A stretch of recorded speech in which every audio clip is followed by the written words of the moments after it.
Hello, it's Nikki, and today I'm talking about pricing. A really, really key, important part of creating a personal brand, having multiple income streams, pitching, presenting, putting yourself out there. I know that we want to do what we love, but we also want to and need to get paid for this. And so this pricing conversation is really interesting and juicy, and one that needs to be revisited really regularly. The reason being is if you don't feel connected with your pricing, you're not going to sell. And I know that that feels very binary and like final, but okay, here we go. You might sell it, but it might not feel good. And so what we're aiming for here is for you to sell something and for it to feel really good. These are the two components. And to begin this process, I want to reassure you and say, having worked with hundreds of clients for the last 15 years, selling, pricing is not something that comes naturally to many people. Some people it does. Some people, they're like, yeah, I'm just going to charge this because I'm amazing. I've met very few people who have zero emotional entanglement with money, with pricing. Very, very few people. And so if already as I'm starting to talk about pricing and money and exchange, you're like, you're amongst the majority. But what I found is, first and foremost, pricing from the beginning is difficult because there isn't necessarily a formula to it. However, because there isn't a formula, your only job here is to create a formula that works for you, your own checks and balances. And I guess also I want to say is that you learn this by doing. You learn this by putting your prices out there and nobody selling. You learn this by really undercharging and over delivering and feeling like that sting after you've completed some work and really feeling that emotion of, oh my goodness, I can't do that again. Oh, I can't repeat that process. That's when you learn. So if you are getting to a stage where it's felt a bit like the energy of it has just felt a bit like, oh, this doesn't feel good. Like I need to stop doing this. You've come a long way already. You've really established what's working for you and what's not. And I love that for you. And I love it for me because it's always an opportunity to go again. And this is the great thing that we have in business is that things can change really, really quickly.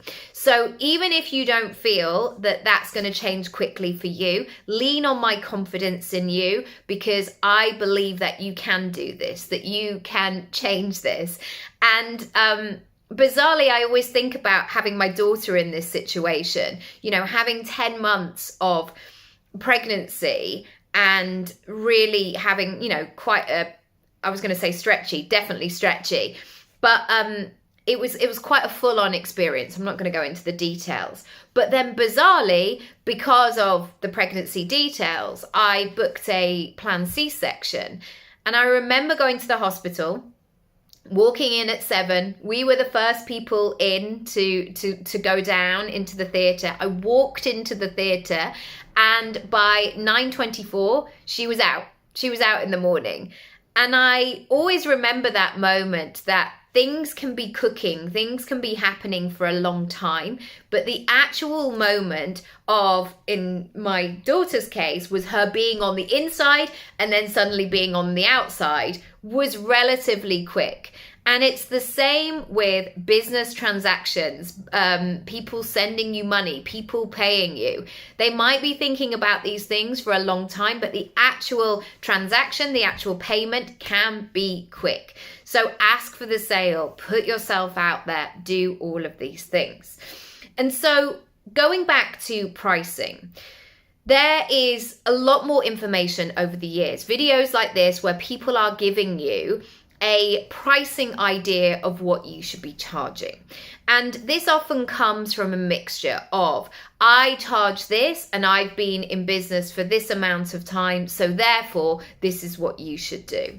Or sometimes they go from a psychological point of view of saying things like, and you will have seen the trends as well, add a 7 or a 9 at the end of your figure because it's much more compelling to people who are buying your services.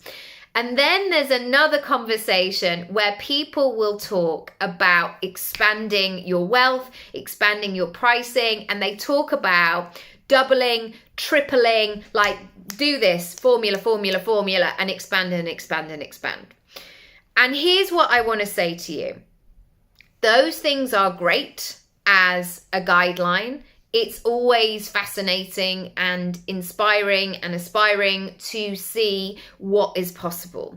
And again, when I go back to my childhood, nobody talked to me about having a 7-figure business. Nobody mentioned it. Like this was not, well, this is confronting. This was not available for me. This was not part of that. Well, yeah, that happened to other people. You only became a millionaire if you were married to a footballer. That was the route, really. Or you were the daughter of royalty, or I don't know, Mr. Tesco's, the Mr., or you were the daughter of a rock star. That was like the only way that you could get there.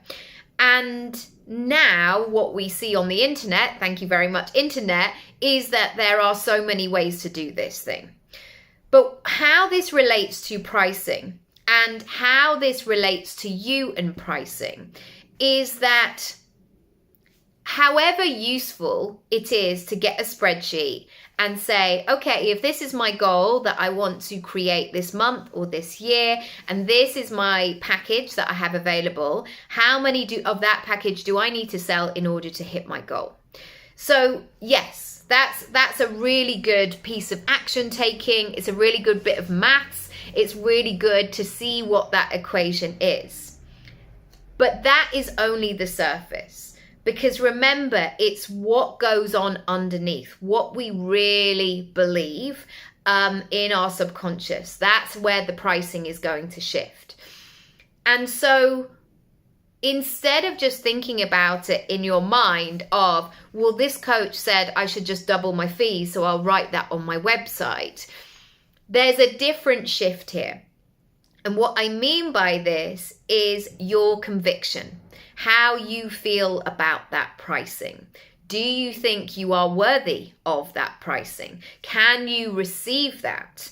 What would happen if you doubled your rates and then suddenly tomorrow you got 10 new clients? Would you be able to hold that space and feel okay with you welcoming that much money into your bank account? How would that feel? Where would you go in your head? So there's so much sort of psychological work to do around that, of how that emotionally feels. And the final thing I want to share with you today is it doesn't matter what you put on your website. It doesn't matter pricing wise, because there will always be people who are more expensive, they're cheaper than you, they're doing exactly the same thing, but they're doubling their, whatever it might be. Your job is to connect with the price. Your job is to find the truth in the price and really sit in that feeling of the value that you're giving and understanding why you have priced this at the price that you've priced it. Pricey. The price is right. And what will happen then as you begin to say this out loud is you go, oh, that feels too much. Oh, I'm not sure. Oh, makes me feel a bit sick to say that out. Trust all of those feelings. Get them all out, because again, they are telling you something. If doubling it makes you feel a bit sick, imagine how that's going to be in terms of a client conversation. You're not going to be able to say that price feeling good about it. And so what you need to do is you need to practice that. You need to practice saying it and working it through, and then reduce it slightly if that feels more confident and fills you with more confidence. I would love to chat more about this. If you want to find out more about pricing your services, creating a pricing menu, drop me a message and have a look at the details down below. Lots of love. Bye.